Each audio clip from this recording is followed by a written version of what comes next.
que o presidente embarcou para os Estados Unidos e até o último momento toda a militância, digamos assim, de direita, os conservadores, as pessoas que eram, enfim, apoiavam o Bolsonaro, acreditavam que ele iria dar alguma cartada no sentido de acionar algum artigo constitucional a fim de evitar que o governo Lula assumisse a presidência. E até agora isso não aconteceu, ele embarcou para os Estados Unidos, ou seja, tudo indica que no dia 1º nós vamos ver sim o presidente Lula, infelizmente, falo por nós aqui, por mim, infelizmente vamos ver o presidente Lula voltar à cena do governo anterior, digamos assim, para não nos comprometer, né, doutor Alexandre? Então, e aí muita gente decepcionada com o presidente, muita gente ansiosa pelo que vai acontecer, e, enfim, o que eu posso dizer aos amigos é o seguinte, que, primeiramente, o primeiro efeito que a gente observa dessa situação toda foi que a esquerda conseguiu, direto ou indiretamente, desacreditar a instituição, ou melhor, as instituições que tinham maior credibilidade na sociedade, que eram as Forças Armadas. Mas muita gente não entende que as Forças Armadas elas não são de um partido ou de outro. Elas são instituições nacionais, permanentes, não são instituições de governo, do governo A, B, C. Os governos são transitórios, é importante que se diga isso. Elas são instituições nacionais. E elas não podem estar ao sabor de um partido ou de uma corrente ideológica. E seria sim um golpe se algum general, alguma das Forças Armadas, levantasse contra a eleição que ele foi colocada, que foi consumada. Então, se houve irregularidade, se houve algum ilícito, se houve alguma manipulação por parte do Tribunal Eleitoral ou de quem quer que seja, não cabe às Forças Armadas tomar esse partido. Esse é o meu pensamento. E eu acho que tem sim coisas que deveriam ser respondidas, por isso essas questões todas que são colocadas a respeito das urnas, do processo eleitoral, digamos assim, de o próprio órgão eleitoral ter tomado um partido, no sentido de prender e silenciar apoiadores do presidente Bolsonaro apenas, ou seja, apenas tomou um lado, o que não poderia ter ocorrido, né? O órgão eleitoral tem que ser isento. E isso sim deve ser questionado, e acho que é isso que as pessoas que estão lá na frente dos quartéis no Brasil inteiro questionam, e eu acho que é lícito, digamos, deve haver resposta para essas perguntas, ou deveriam, e os órgãos competentes não estão se prestando a responder essas questões. Mas o fato é que não vejo como uma saída duradoura, uma saída coerente, algum golpe nesse sentido.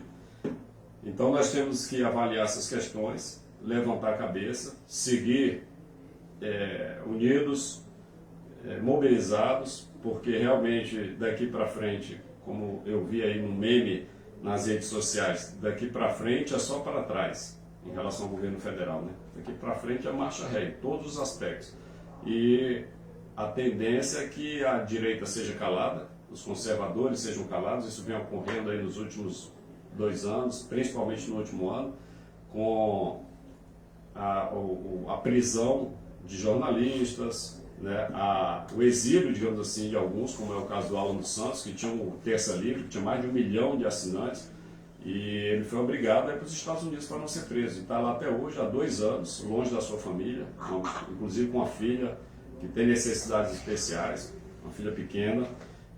Então esse é o quadro das coisas, e a gente tem que se manter unido, coeso, consciente de que a coisa não vai ser fácil, porque a tendência é haver um aparelhamento cada vez maior, como a gente já viu nos governos anteriores da esquerda. Eu vou passar então a palavra agora para o doutor Alexandre Machado. Bom dia, amigos da Cidade do Campo, ouvintes do nosso programa. O que tem de belo na direita é a possibilidade do contraponto. E aqui eu vou discordar em partes do meu amigo coronel, maior conhecedor, com toda a mais absoluta certeza que eu, da K0, mas eu entendo, Coronel Ronaldo, que eu, pelo menos, e foi um consenso dentro da Ordem dos Conservadores do Brasil, que o intuito nosso, em momento algum, foi ruptura. Em momento algum se tentou o golpe, como a esquerda gosta de denominar, né? Até porque, por exemplo, nós tivemos um impeachment devidamente legal. A única ilegalidade que houve no impeachment foi o ato do Poder Judiciário, do ministro Lewandowski, que deixou ela livre, leve e solta, embora caçada por improbidade administrativa e com os direitos políticos e com todos os direitos do presidente. O único golpe que houve aí foi o golpe do ministro Lewandowski. Com relação ao fato ocorrido, o que nós esperávamos? Uma vez que nós tivemos mais um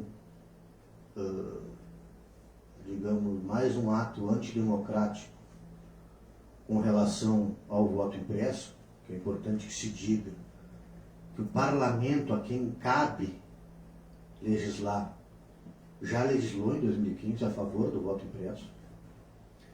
Houve mais uma chicana do STF, que declarou inconstitucional. Agora, desta vez, eles pensando, olha, não vão engolir essa nós declarar inconstitucional. O ministro Barroso foi até o Congresso negociar não aprovação. Deputados que estavam na Comissão de Redação e Justiça do voto impresso foram substituídos porque eram a favor do voto impresso. E o voto impresso não foi aprovado. O que coube ao presidente e a nós, patriotas? Tentar, de alguma forma, incluir dentro dessa comissão as Forças Armadas. Então, o que o povo clamava? Tudo isso nada aconteceria, não teria movimento em cima dos quartéis.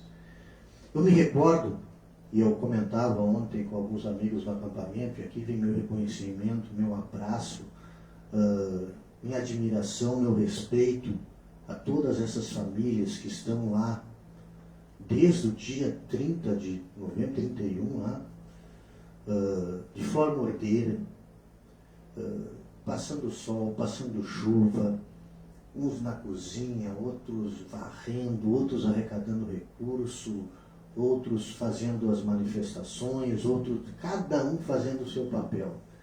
Diga-se de passagem, sem um único centavo de dinheiro público. Então, essas pessoas queriam que, por exemplo, o que eu estava falando quando eu estive no Exército, tenho muito orgulho de ter servido a pátria, eu me recordo que às vezes, por exemplo, desaparecia uma munição.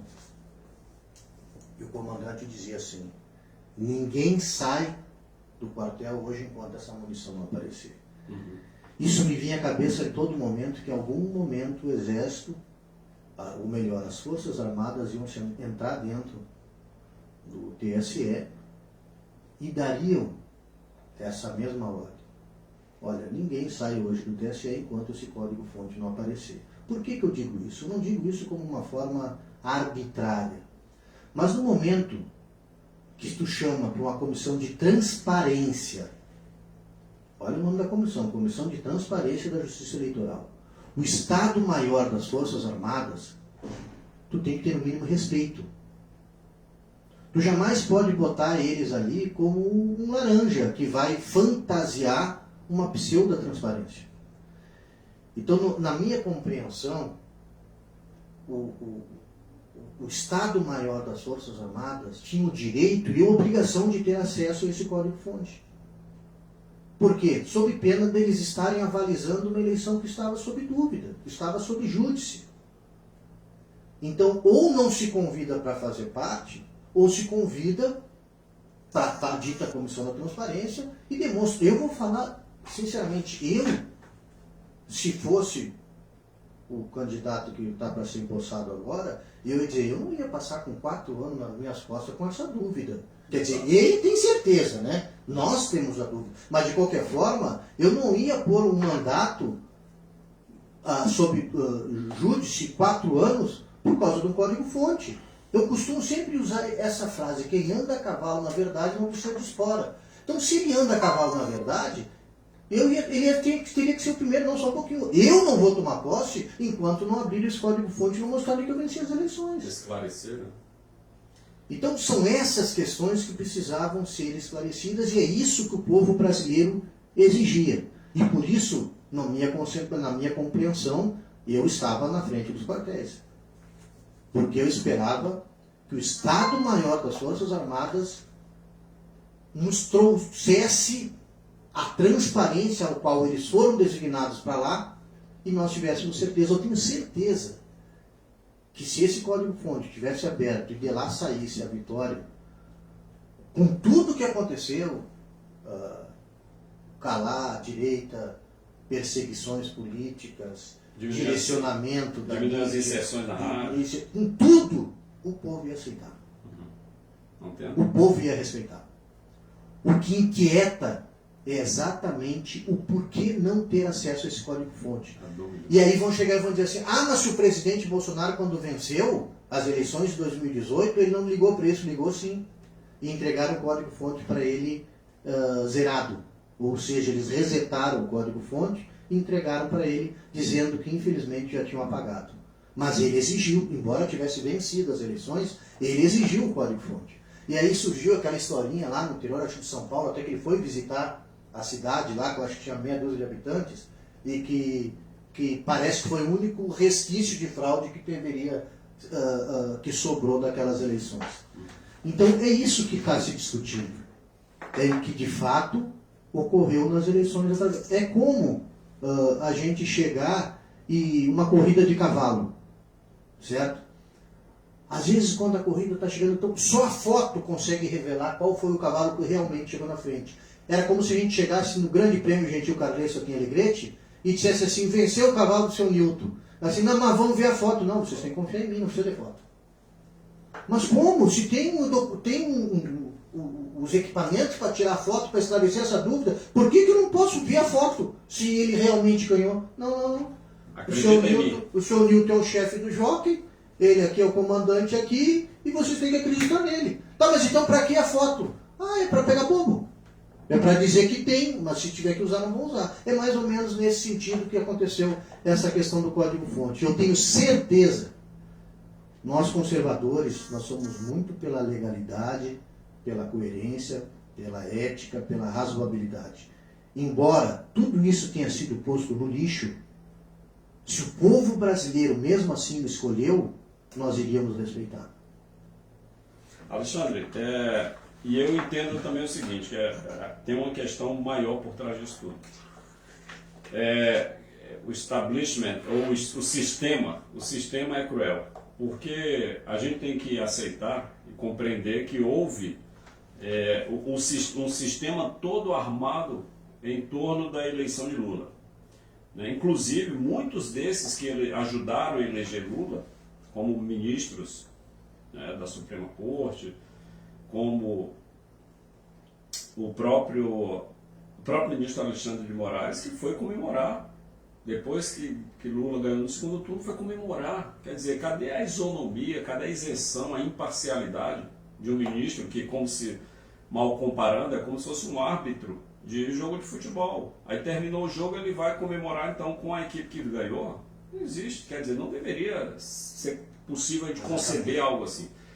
Mas apesar de tudo isso nós temos então um sistema político, nós temos, além desse sistema político, nós temos uma mídia que trabalhou durante... mundial, né? E temos uma mídia que trabalhou 4 anos, a grande mídia, 4 anos batendo no atual governo, com os feitos que são inegáveis, são números, meus amigos, caro ouvinte. Então, o Brasil conseguiu ter uma inflação menor que a dos Estados Unidos, coisa que não acontecia há 100 anos. Conseguiu crescer mais que a China. O crescimento do nosso PIB algo inédito. Então, os feitos do governo Bolsonaro foram sensacionais em termos de governança.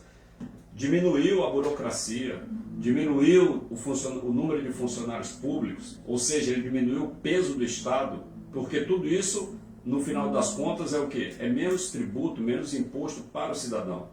Diminuiu a inflação, privatizou empresas públicas que davam prejuízo e outras que davam prejuízo e hoje dão lucro, não foram privatizadas, continuam empresas estatais, mas dão lucros bilionários, diga-se de passagem.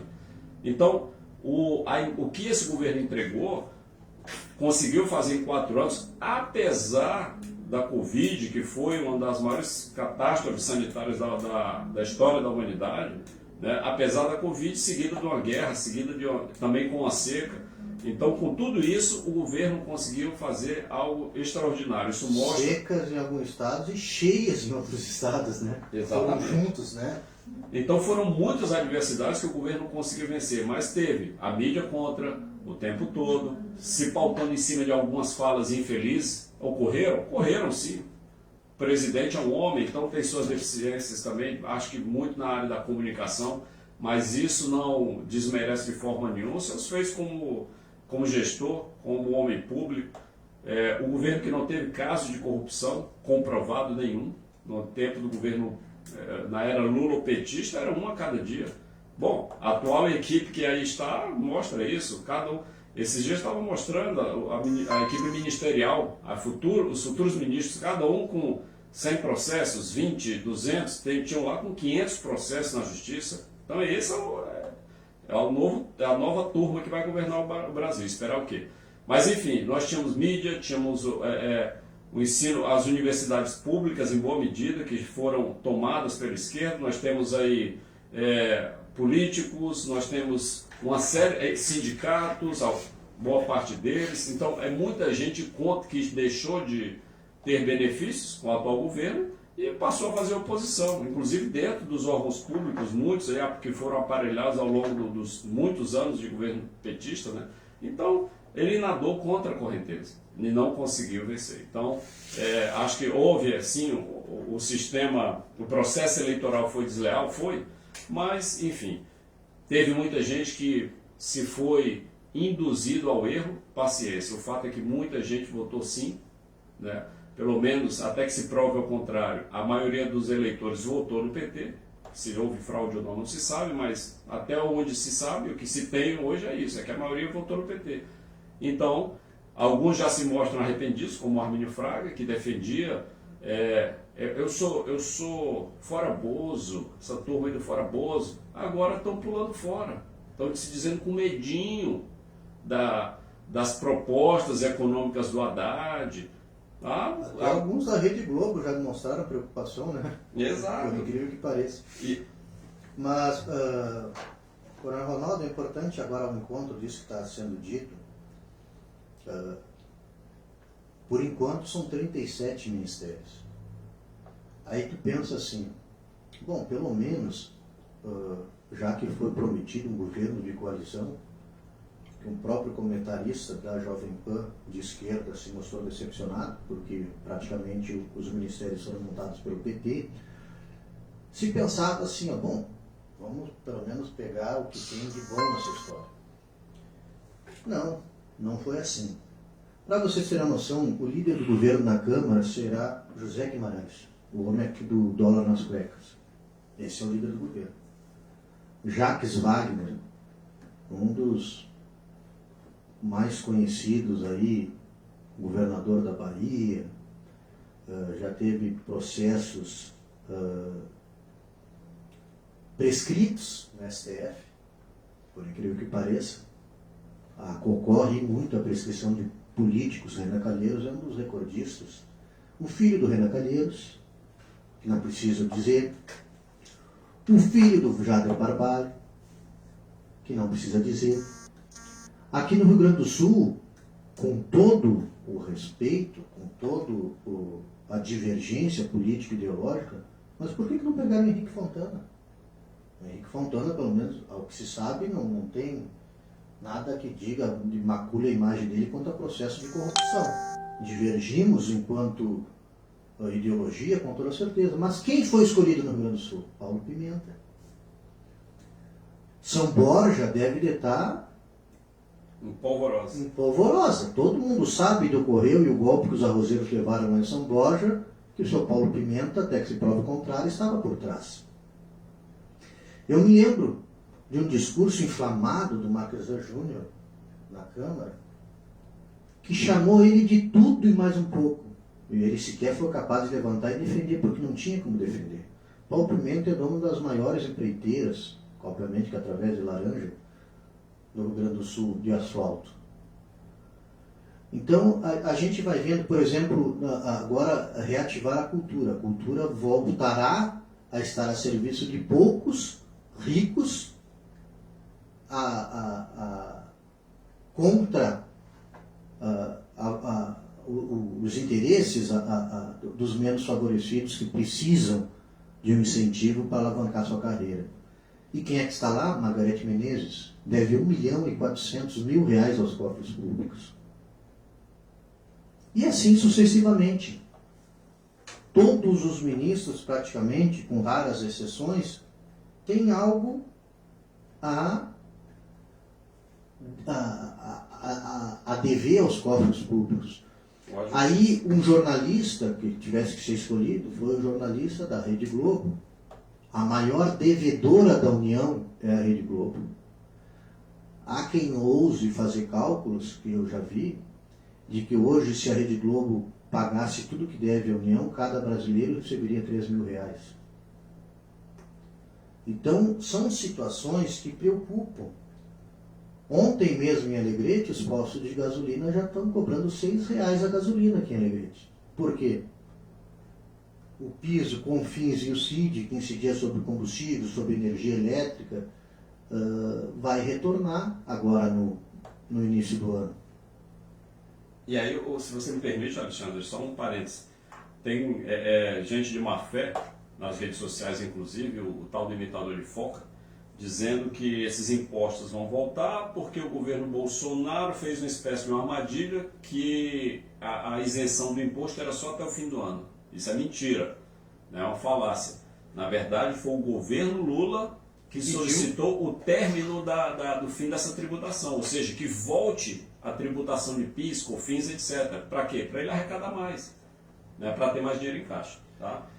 Então é importante isso, até porque é o seguinte, seria editada uma medida provisória, né, para que o parlamento não tivesse que votar às pressas, renovando essa concessão, e aí o parlamento poderia votar. Mas é importante que a gente saiba por que esse afã em arrecadar. Porque o Brasil, da forma como está, fica muito difícil desviar grandes montas. Porque o Brasil está azeitado. O teto de gastos faz com que tu consiga manter as instituições funcionando sem nada de excesso. Sem nada de excesso. O algo mais vai sair de lucros estatais e da forma como o gasto público for reduzindo. Então, por isso, o furo do teto, por isso o aumento da arrecadação de impostos, para conseguir, de uma certa forma, se desviar grandes montas. Essa é a verdade. Ou alguém acredita que a Copa e as Olimpíadas vieram para o Brasil como uma forma de alavancar a economia? Grandes obras. Agora lá nessa última Copa do Mundo no Catar, os nossos estádios aqui, com todas as limitações que eles têm, foram infinitamente mais caros que os estádios de lá. Inclusive teve um estádio lá feito com container que ia ser desmanchado depois. Então são situações que estão aí, aos nossos olhos. Não enxerga quem não quer. Não vê quem não quer. Eu tive agora, a semana passada, na Argentina, e eu cheguei lá e mexi com um comerciante. Bom, agora acabou a crise, né? Campeão do mundo, coisa e tal, papapá. Nem fale uma bobagem dessa. Nós estamos com inflação de 92%. Eu digo, mas como? Eu vi os estádios lotados de Argentina, esse povo são os ricos que nem aqui moram mais. Nem aqui na Argentina moram mais. Eram os que estavam lá. Ou tu acha que o povo argentino mesmo aqui conseguiria ir para o Catar? gastando no mínimo 100 mil reais. Aqui nós estamos cobrando a R$ 35 a picanha, porque tem brasileiro que vem aqui e leva escondido.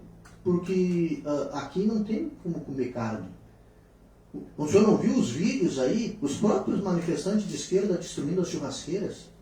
Porque houve uma promessa semelhante a de vocês aí, porque queriam voltar a comer carne, um pouco argentino, voltar a tomar cervejinha e coisa e tal. Exatamente o contrário. E ele ainda mexe com a gente, a culpa é de vocês. Quem alimentou, quem subsidiou a campanha deles aqui na Argentina foi o líder do Foro São Paulo, que é o presidente de vocês, que foi eleito agora. Então é visível.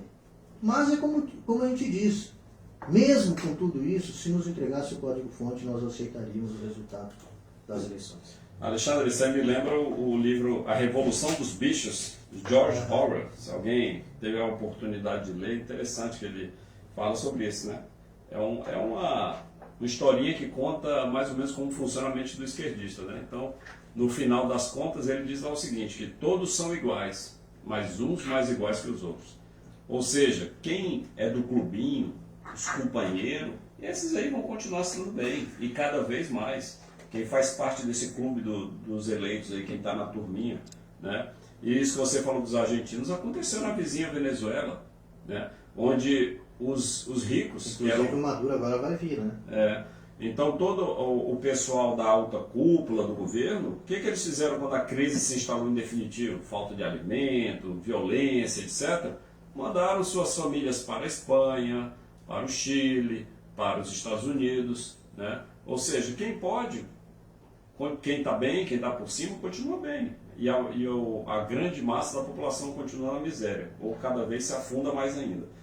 E a respeito disso, inclusive, eu gostaria de falar o seguinte, lá na Venezuela, o estado de Roraima, que faz fronteira com a Venezuela, a votação de Bolsonaro foi quase 80%. Por quê? Porque eles estavam vendo de perto o desastre socialista que é, do amigo de Lula, que é o Nicolás Maduro. Nós tivemos exemplo aqui no Goiânia. Aí eu ia falar, aqui no Rio Grande do Sul, boa parte das pessoas dos municípios teve mais de 50% de votação para Lula, exceto no Guaiana. Por quê? Porque estão próximos e ouvem as histórias lá do fracasso esquerdista, do Alberto Fernandes. Então, em Uruguaiana, a votação foi em grande maioria para Bolsonaro.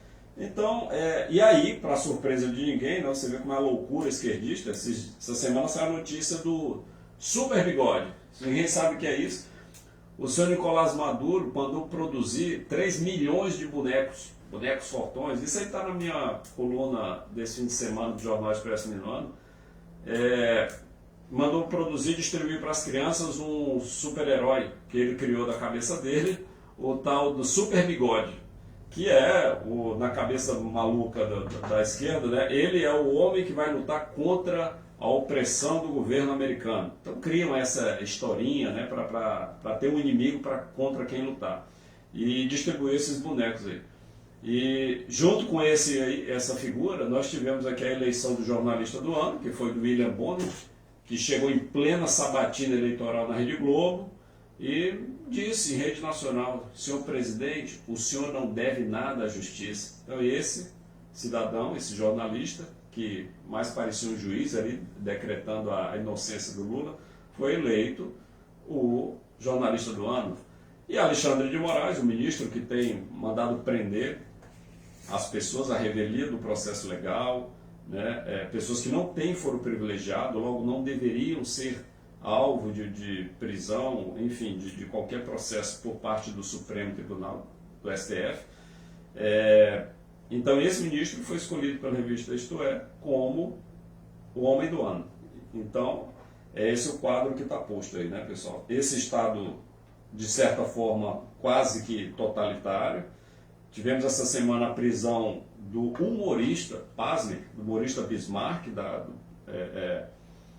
do canal Hipócritas, que é um canal de humor, mas que faz humor com esse viés de direita, né? E criticando, digamos assim, todas essas questões aí que nós estamos... Oswaldo Staco está foragido? Oswaldo Staco também foi decretada a prisão, está foragido. O cacique Sererê, então o índio é considerado pela Constituição, pela lei, como inimputável, não poderia ser preso. está preso, o cacique, desde 12 de dezembro, tá? E manifestação zero da turminha da esquerda, da grande imprensa, está tudo certo. Porque no fundo... Nenhuma ONG eu vi lá. Nenhuma ONG, nada. No fundo não interessa se você é índio, se você é feminista, se sua luta é racial, etc. Não interessa. O que interessa é o que você fala. Se você é contra a direita, ok, se justifica. Agora, se você é de direita e é contra a esquerda, a sua palavra não vai ser ouvida, a sua luta é em vão. E aí, nós temos aí também a questão do Flávio Dino, né, ex-governador do Maranhão, que é o pior PIB do Brasil, um dos piores índices de desenvolvimento humano em todos os aspectos, saúde, educação, economia, né, comunista, ele é do Partido Comunista Brasileiro, né, então é esse aí o cidadão... Está escondido no PSB. E esse cidadão, ele que vai assumir o Ministério da Justiça, por incrível que pareça, olha só, e já intimidando, nem assumiu, e já está intimidando e ameaçando os manifestantes, dizendo que a partir de 1º de janeiro, os manifestantes que ele inclusive chama de terroristas, enfim, já garantiu que vai partir para cima e vai dar um jeito, vai desmontar esses acampamentos aí. E para encerrar esse assunto a respeito do Flávio Dino, eu gostaria inclusive de ler uma passagem aqui do livro Manifesto Católico, do autor Jordan Genta. Ele diz o seguinte: no regime comunista cessa toda agitação, emudecem os lábios, espalha-se o terror, a passividade é completa e não há mais protestos nem rebeliões. É a paz social, mas não a paz de Cristo, senão a de uma massa inerte, a paz da morte. Então eu gostaria de deixar essa passagem para finalizar o que eu queria falar sobre o Flávio Dino, porque nós vamos ver sim o silêncio, a mídia vai se calar, não haverá mais contrassenso, contraponto de quem quer que seja, que como bem falou aqui o meu companheiro Alexandre Machado, ele pensa de um jeito, eu penso do outro, e nós a respeito de algumas questões, e está tudo bem. A esquerda não, ela não admite a crítica, não admite o contraditório, né? Então vai ser e ela cala de um jeito ou de outro, na violência ou na força do dinheiro, digamos assim, né? Agora, inclusive, para a posse, o que foi tão negado durante as eleições vai estar aí aos olhos de todos os brasileiros. Com a revogação do decreto que proibia a entrada no Brasil do ilustre Maduro, ele já confirmou presença na posse do seu companheiro. A turma toda dos então presidentes comunistas e ditadores, como Ortega, toda essa turma já confirmou presença nessa posse. E a confiança de casa cheia é tanta que eles limitaram, deram uma desculpa, nós vamos limitar em 30 mil pessoas na posse para não haver qualquer problema de distúrbios e coisa e tal. Na verdade, eles sabem, embora estejam percorrendo aí Brasil afora ônibus fretados para levarem pessoas para Brasília, estiveram aqui em Alegrete. Até aqui, Alexandre? Sim, teve alguns do assentamento, alguns foram, né? Obviamente que uma boa parte que não converge ficou. Aí eles limitaram nesses 30 mil. De tão democráticos que são, já falaram que manifestantes nenhum vão poder entrar. Nenhum tipo de manifestação. Como será daqui para frente, né? Vai ser que nem com o governo da Dilma. A Dilma não se pronunciava em estádio, não se pronunciava em lugar nenhum para não ser vaiada. E dessa forma será conduzida aqui no Brasil. Mas assim, eu acho que uma coisa a gente precisa agradecer. Nosso presidente nos mostrou a real face do sistema, que até então todo mundo dizia que era exagero nosso falar que o sistema, que isso e aquilo, que era... Agora a gente viu como ele tem, e ele está ramificado em diversos setores, em especial no STF. Ele nos devolveu o amor à pátria, o respeito à bandeira, o respeito aos ideais conservadores que estavam sufocados há bastante tempo. Então isso Para muitos pode parecer pouco, mas para nós representa uma grande coisa. E se assim for a vontade de Deus e a vontade do nosso presidente, nós vamos ser ferrenhos na oposição, custe o que custar, com uma oposição responsável. Nós, em momento algum, nós vamos querer destruir o nosso país para a gente sair vitorioso. Muito pelo contrário. A oposição será no sentido de fazer a coisa certa, de não deixar que o Brasil caia no descrédito, que a inflação não corroa todos os nossos ganhos e que a gente não passe a ser, a exemplo da Venezuela, uma elite dominante de ricos socialistas e comunistas e a classe média emparelhando a classe baixa, para não dizer miserável, que é o que acontece na grande maioria. Então, eu queria aqui falar aos ouvintes que eu preciso sair nos dias, a gente teve dias muito intensos, mas aqui o programa vai estar sob o comando do nosso companheiro Ronaldo, que é uma pessoa acima da curva no conhecimento, e eu tenho certeza que vai conduzir melhor ainda os passos desse programa. Quero agradecer imensamente aos nossos patrocinadores, as pessoas que acreditam no que nós falamos e as bandeiras que nós levantamos. Num momento tão difícil de perseguição, continuam ainda conosco, estão conosco, eu tenho certeza que vão continuar, porque a censura, a tendência, infelizmente, a gente não pode ser hipócritas aqui e dizer que ela vai acabar, não. Tanto é que a promessa, segundo a Carmen Lúcia, seria que após as eleições a censura ia voltar a ser censura, mas não voltou ainda. E eu tenho certeza que esse inquérito das fake news tem muito a nos incomodar logo após ocorrer a posse do então dito eleito pelas urnas eletrônicas do Brasil, Butão e Bangladesh. Então, pretendo ficar 2 semanas fora do programa. O Coronel Ronaldo vai ter alguns convidados aqui para debater.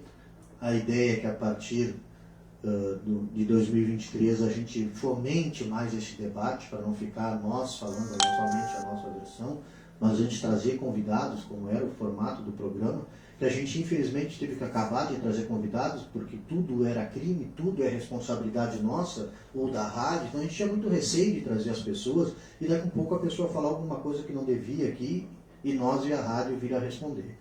Mas nós vamos correr esse risco e vamos trazer, vamos abrir esse programa para debate, o objetivo é esse, para a gente tentar construir caminhos sólidos para o destino desse país.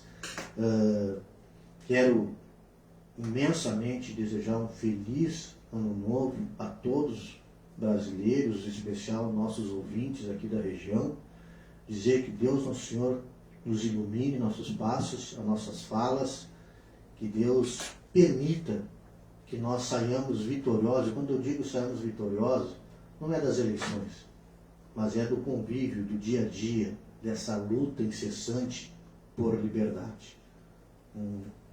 Um abençoado 2023 a todos os nossos ouvintes. Esse é Alexandre, então boas férias para ti. Espero seguir tocando a altura aqui do programa Crônicas de Alegrete. Estarei aqui aos sábados. E aos nossos ouvintes também eu faço minhas as suas palavras e desejo a todos um feliz final de ano, um feliz 2023. Mas não podemos ser pessimistas, mas temos que ser realistas, né? Então, por tudo que esse governo e essas pessoas que estão aí entrando junto com ele no governo já apresentaram em anos anteriores, nós tendemos a acreditar que teremos dias difíceis pela frente. Mas nada deve nos desanimar, pelo contrário, devemos seguir fortes aí, sempre lembrando que não estamos aqui por um político A, B ou C, por um partido ou por nada. Nós estamos aqui sempre em prol da liberdade, do bem-estar social, daquilo que traz harmonia social, daquilo que traz o benefício para o povo, né? Porque nós sabemos pela história da humanidade o que pode promover esse progresso, essa paz social e o que pode promover a desgraça de uma sociedade. Temos aí os vizinhos aí também, nossos aqui sul-americanos, para mostrar isso aí bem claramente. Então, Deus nos dê muita lucidez, muita clareza para que a gente possa continuar analisando os fatos e trazendo aos amigos aqui esse contraponto a respeito de tudo que acontece, dos fatos da semana, sob a ótica da direita. Né? Um feliz ano novo, que Deus esteja com todos vocês durante o ano 2023 nos seus lares. Um forte abraço e até o próximo sábado, se Deus quiser. Do Baixão para o mundo de Alegrete AM. É isso aí, sócio. Do Face. A gente esperou que ia haver alguma coisa, né?